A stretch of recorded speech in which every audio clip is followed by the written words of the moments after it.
دویمین فستیوال باجار آگریه لپایتخت ترکیه انقره بریوه چه ده فستیوال ده گلک سازی، رایدار، برپرسیار، کارساز و همولاتین آگریه جی آماده بون. همان دمید فستیوال ده وزیر برای گشت پیدان جودت یلماز که خلق چرلگا باکور کردستانی جی آماده بو او گوتارک پیشکش کرد. Bizim büyük değerlerimiz var. Gelek berhem û dewlemendiyên me hene. Ez hêvî dikim ku xelkê Enqerê van dewlemendiyên me ji nêzik ve bibînin û binasin. Êdî me li her derê balafirxane hene. Ez ji xelkê Enqerê dixwazim ku biçin serdana bajarê Agiriyê bikin. Niha êdî gelek derfet hene ku ew dikarin biçin ciwaniya bajarê Agiriyê jî bibînin. Çok da güzellikler var görülecek. Gelirimiz olmaz.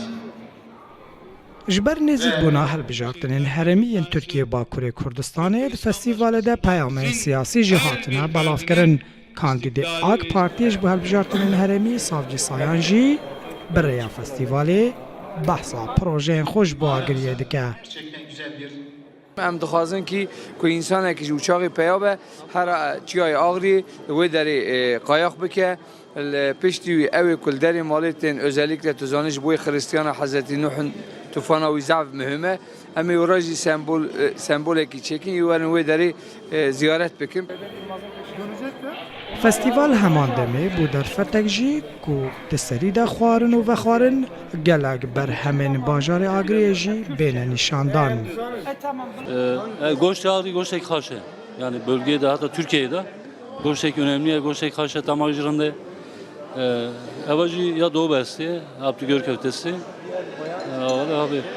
ام پر خوش بون یعنی کلا دوشوی بیجه گراراوانا بیجه آری داغه نو گمیسی یعنی تشتی ایساق پاشا سرانا دیتن ما دیتن ام پر خوش بون یعنی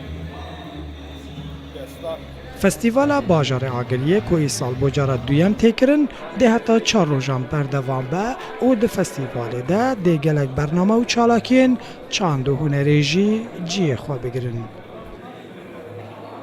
Ji bilî gelek berhemên xwe yên kiştûkalî ve jaldarî her wiha goştê xwe yên gelek tam xweş gelek berhemên geştiyarî ve dîrokî jî li bajarê Agiriyê hene. Bo nimûne Qesra İsaq Paşa, Türbaşex Ehmedê Xanê Çiyayê Agiriyê û Keştiya Nuh Pêxember. Lê belê hem saziyên bajarî hem xelkê bajarî dibêje ji ber gelek sedemên cuda cuda heta niha jî istifadeyekî baş ji van berheman nehatiye wergirtin. Şevket Erkî, Rûda, Ankara.